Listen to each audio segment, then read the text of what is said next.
જગદીશભાઈની પાછળ વિશ્વકર્મા ન લખો અટક, વિશ્વકર્મા તો આ સૃષ્ટિનું સર્જન કરી દો. આ તો દુષ્કર્મા છે, ભડકેલી ભેંસ જેવો માણસ છે, વારંવાર બેફામ બોલવાનું લવારા જ કરે છે. આ જગદીશ વિશ્વકર્મા દ્વારા ગેનીબેન ઠાકોરને લઈને જે ટિપ્પણી કરવામાં આવી હતી એને જ લઈને હવે કોંગ્રેસ નેતા ઠાકરસિંહ રબારીએ જગદીશ વિશ્વકર્મા રાજીનામું આપે એવી માંગ કરી છે. સમગ્ર મામલો શું છે, અત્યારે હાલ બનાસકાંઠાની પરિસ્થિતિ શું છે, કેમ આજે આખી આ મોટી બબાલ કરવામાં આવી હતી કોંગ્રેસના નેતાઓ દ્વારા, તેની વાત આ વિડીયોમાં. નમસ્કાર, હું હંસિની અને તમે જોઈ રહ્યા છો નિર્ભય ન્યૂઝ. એક તરફ સ્થાનિક સ્વરાજની ચૂંટણીના પરિણામો સામે આવ્યા. બનાસકાંઠા કે જે કોંગ્રેસનો ગઢ ગણાય છે, આજ કોંગ્રેસના ગઢમાં ભારતીય જનતા પાર્ટીએ ગાબડું પાડ્યું અને આ વખતે ભારતીય જનતા પાર્ટીના તરફેણમાં પરિણામો સામે આવ્યા. એ બાદ જગદીશ વિશ્વકર્મા દ્વારા એક ભાષણ દરમિયાન ગેનીબેન ઠાકોરને લઈને એક ટિપ્પણી કરવામાં આવી હતી ને એ બાદ રાજકારણ ગરમાયું. આજે થરાદની અંદર કોંગ્રેસના નેતાઓ ભેગા થયા, આવેદનપત્ર આપવામાં આવ્યું હતું. પોલીસની સાથે ઘર્ષણ થયું હોય, બબાલ થઈ હોય, રોડ રસ્તા ઉપર ચક્કાજામ કરવામાં આવ્યા હોય એવા ઘણા બધા દ્રશ્યો સામે આવ્યા. પણ હવે આ સમગ્ર મામલે મેદાને આવ્યા છે ઠાકરસિંહ રબારી. ઠાકરસિંહ રબારી દ્વારા જગદીશ વિશ્વકર્મા ઉપર આકરા પ્રહાર કરવામાં આવ્યા છે અને રાજીનામાની પણ માંગ કરવામાં આવી છે. વધુમાં આ વિષયને લઈને ઠાકરસિંહ રબારીએ શું કહ્યું તે સાંભળીએ અને એ બાદ બબાલના દ્રશ્યો ઉપર નજર પણ કરીએ. ઠાકરસિંહભાઈ ઉગ્ર વિરોધ કર્યો છે, ખાસ કરીને ટિપ્પણી બાદ કોંગ્રેસની શું માંગ? તમે જો વારંવાર નારી સન્માનની વાતો કરવી ને નારી અપમાન, તમને મીડિયાને કહું છું કે તમે આમાં જગદીશભાઈની પાછળ વિશ્વકર્મા ન લખો અટક, વિશ્વકર્મા તો આ સૃષ્ટિનું સર્જન કરી દો. આ તો દુષ્કર્મા છે, ભડકેલી ભેંસ જેવો માણસ છે, વારંવાર બેફામ બોલવાનું લવારા જ કરે છે. આ ભાજપમાં આવા લોકો બેહારી દે છે, કઈ રીતે વર્ગ વિગ્રહ કરવા, સમાજ વચ્ચે, તમામ ધર્મો વચ્ચેની લડાઈ કરવી.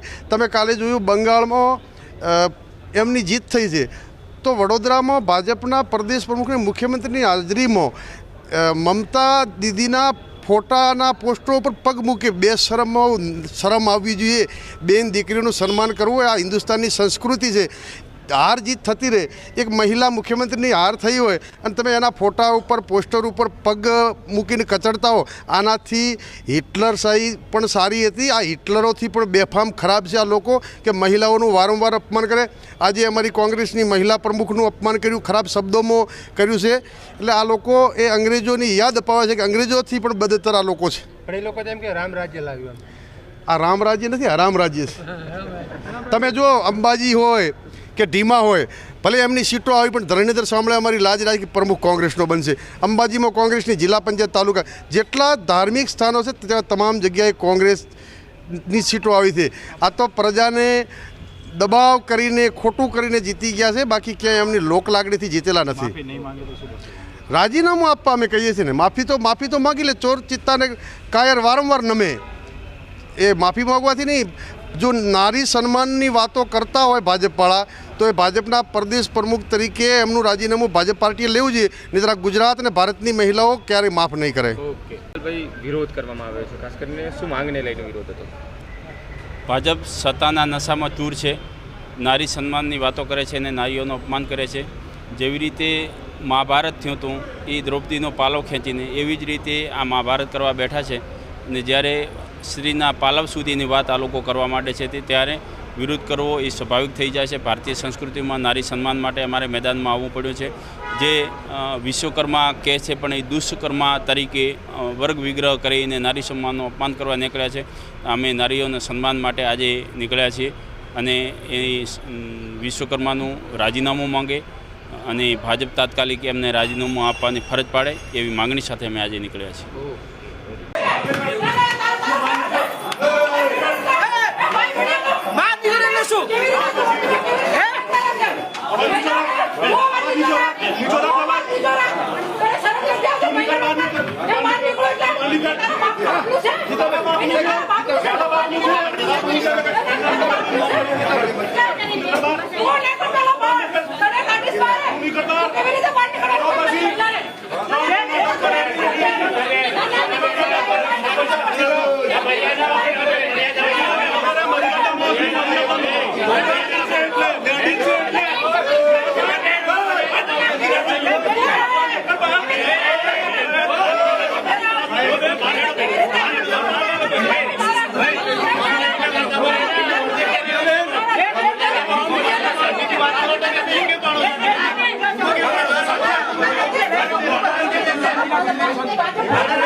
એક તરફ બનાસકાંઠાની અંદર આ સમગ્ર મામલાને લઈને રાજકારણ ગરમાયું છે. એક તરફ માંગ એવી પણ કરવામાં આવી છે કે જગદીશ વિશ્વકર્મા છે એમના દ્વારા માફી માંગવામાં આવે ને હવે કોંગ્રેસના નેતાઓ માંગ કરી રહ્યા છે કે તેમને રાજીનામું આપવું જ જોઈએ. આ વિષય દિવસે ને દિવસે ખૂબ જ ચર્ચામાં આવી રહ્યો છે. એક તરફ ક્યાંક આપણે જોતા પણ આવ્યા છે કે કોંગ્રેસના નેતાઓ દ્વારા આજે જે રીતે આખું આ વિરોધ પ્રદર્શન કરવામાં આવ્યું હતું, કલેક્ટર કચેરીમાં પણ ક્યાંક હલ્લાબોલ જોવા મળ્યો હતો.